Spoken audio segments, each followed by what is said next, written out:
Oh, it feels so good to know that Wuthering Waves is finally upon us. It has been 2 years or so since we kind of heard about the game for the first time. Sidebar, I don't want to be that guy, but I've got tweets and DMs literally proving I've been here since the jump, since the hour of release of the first ever trailer. And I thought sometimes we're never going to get it, but it finally came out. We are within 7 days of release, and I kind of want to talk to you about how... Look, I'm gonna give you the brass taxes here. I am not someone who likes Genshin, at least in its current state. And, oh, this guy, Genshin hater, making a video about Genshin again. Ironic. I know. Shut up. The whole point of this video is, as much as I do love Wuthering Waves, I do have a soft spot for Genshin and I want it to be better. But Hoyo proceeds to give nothing to the player base, okay? And with everything that we've seen from Wuthering Waves, it's kind of proven to us that the game has at least been on Hoyo's radar to make them nervous, to make changes. There's been a lot of stuff that they've mentioned. Like, as you can see on the page I have right now, there is 31 million, at least close enough to, free regs. When Genshin first came out, okay, there was 10 million global free reg, which was unprecedented at the time. Given we live in different times, I will omit that. I will leave it as it is. It's just something interesting to look at and take note of with the current space of gacha the way it is, okay? Genshin has proceeded to give us nothing and nothing over the past nearly 4 years anniversary coming up. Well, we're gonna get 4 pulls. Go play Star Rail. They're still kind of stuck on Spiral Abyss, as many times as they've said that Spiral Abyss is going to be the only endgame game mode.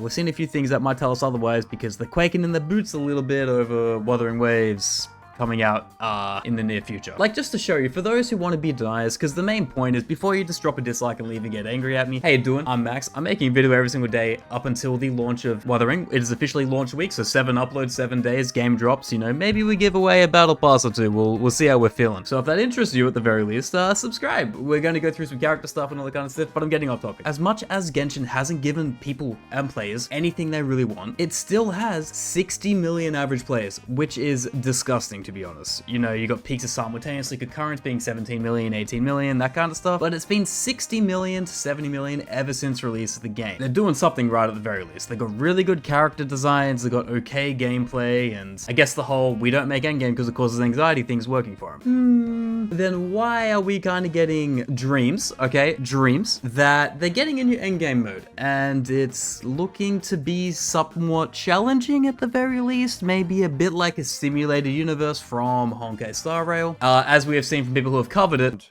that it's going to be more simulated universe than pure fiction, which is a very good thing. By the way, you want to go watch this video, Bench Gamer, great YouTuber. I watched this by myself just to get some more cliff notes of it, but long and short of it is a pure fiction, simulated universe-esque kind of game mode, because they want to crank up the difficulty in Genshin to give you more reason to grind every day to get the better relics, to get the 1 percentile of luck. After 4 years, they haven't done that once, right? They haven't made a single improvement to end game content, and once you kind of beat 12-3 Abyss, you wait 2 weeks for a new one, and it goes on and goes on and goes on, and you hope one day, maybe one day, you will hit that sweet plus 20 on your relic, all into crit damage and crit rate, and then your Gamba high from not spending money will still get fueled somewhere else with all your materials. Look, I might sound really condescending towards Genshin, and it's because I feel like they've had enough time to make it better. But Wuthering Waves has brought the perfect situation to them to make themselves better, because they've got the player base. They have the opportunity to have competition now, which might drive some players away from Genshin because they want something to do once they have finished farming a singular game mode. We're not mint pickers, you know, that's those just chatting streams so you can go hang out by yourself, you know what I mean? Mint picking is not something we are fond of. It is not a game mode. It is not something that we need to adhere to and pretend that it's fun. I know the 8-hour streamers on Genshin would like to lie to you, but they got money to make, it is their job. And if you got that guy who cries at you because you got one guy in the chat saying why you're still mint picking and you claim you're PTSD over it, well, let's just say you're too far gone. Yeah, I'm not making any friends in this video. But here's the thing, they're adding 1. So in total, Genshin will not have 2 game modes at the end of this dream if it allegedly gets released. Wuthering Waves' endgame game modes, there's 3 of them. And as covered by 1010, there are 3 major endgame modes in Wuthering Wave: the Tower, the Hologram, and the Elusive Realm.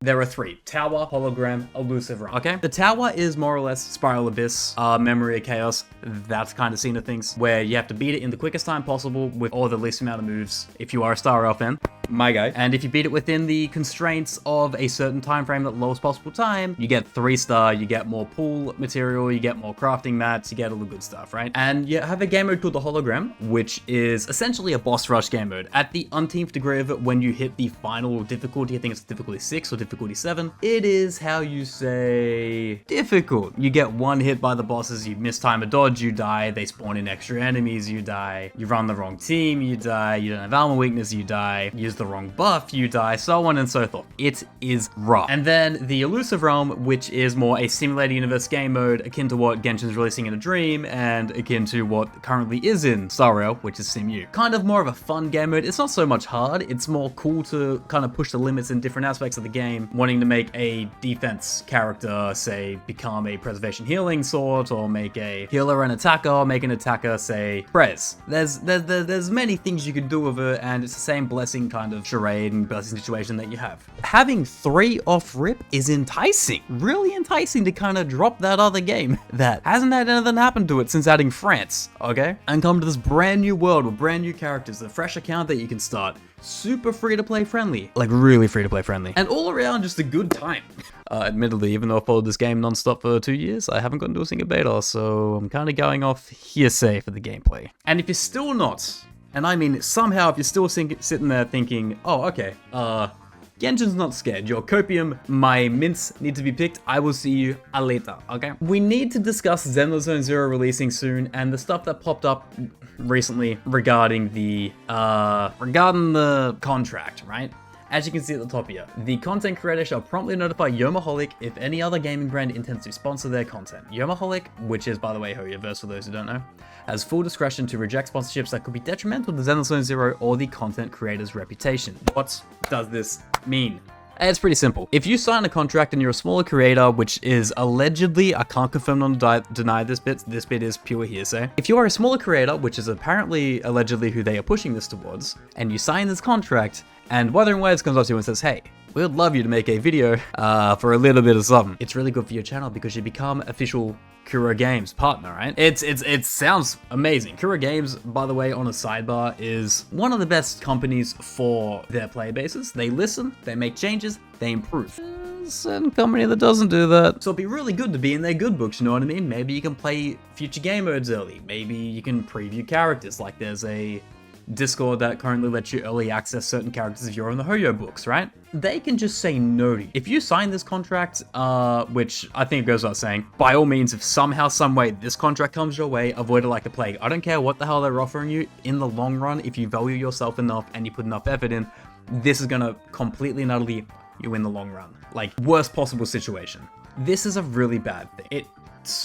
It puts a creator in a stranglehold who only plays Xenoblade Zero or Hoyo related content, essentially. Albeit some people want, like, still, it's crazy to see that some people are still trying to defend this and say, oh yeah, it's only if it's sponsored content. That's not really the point, my guy. It's blocking people from accessing a certain game if it has been asked to promote it via your channel, you as a person, right? This is a snippet, so there could be some stuff other than this in here that could restrict you from playing the game or playing certain hours, certain video lengths, maybe video caps. There's a whole lot of stuff that goes into this that we just don't know. There's just a lot. The fact that this is even in there really does show that there is at least some level of acknowledgement to the future gacha games coming out that Hoyo needs to improve, because they're starting to get caught out. They're putting more money into shushing people and putting them in a stranglehold than they are actually improving the game, which is kind of hilarious. And you know, shameless plug, as you can see from myself, Hoyo dick riders quicken in their boots to find a defense for this one, because there's not really a defense. People find a way to defend it because there is pure copium there,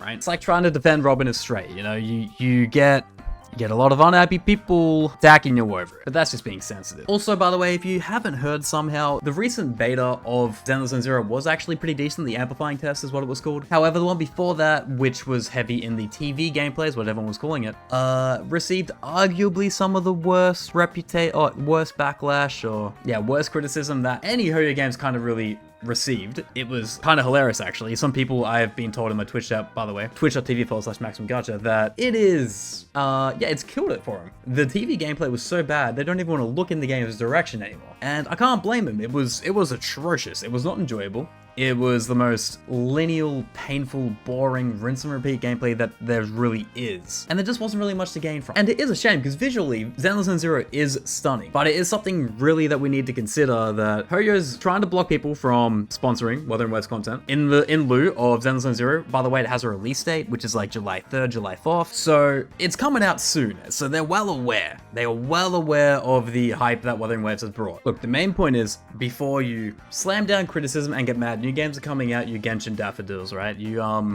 little bros. You need to understand this is actually a really good thing for your game, because competition creates a better product for the consumer. Competition is only ever a good thing. It gives Genshin the opportunity to advance and become better. And if they choose to not do so, we've got As of Camellia coming out, Wuthering Waves will be out, it'll have DLCs, it's gonna have patches. Project Mugen's on the horizon in 2025 most likely. Arknights Enfield is...